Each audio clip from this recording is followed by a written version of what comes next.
Panibagong RORE mission sa Ayungin Shoal mga kabrigada, matagumpay at walang naitalang untoward incident.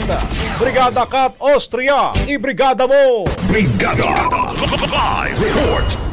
Matagumpay na naisagawa ng Armed Forces of the Philippines ang panibagong rotation and resupply mission sa BRP Sierra Madre sa Ayungin Shoal nang walang naitalang insidente.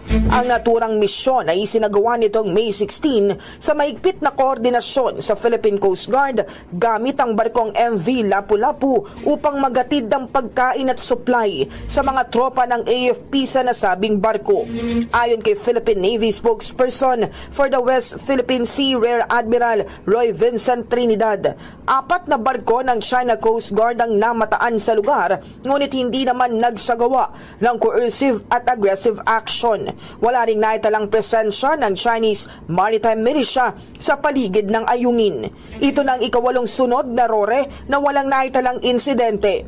Ang matagumpay na misyon ay muling nagpatibay sa paninindigan ng AFP na ipagtanggol ang soberenya ng bansa at tiyaking tuloy-tuloy ang suporta sa mga sundalong nakadeploy sa BRP Sierra Madre.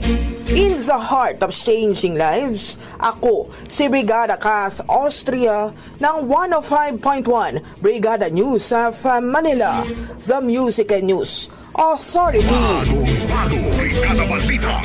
Ang bahaging ito ay hatid sa atin ng NutriCleanse Herbal Capsule. Linis tiyan, sexy tiyan.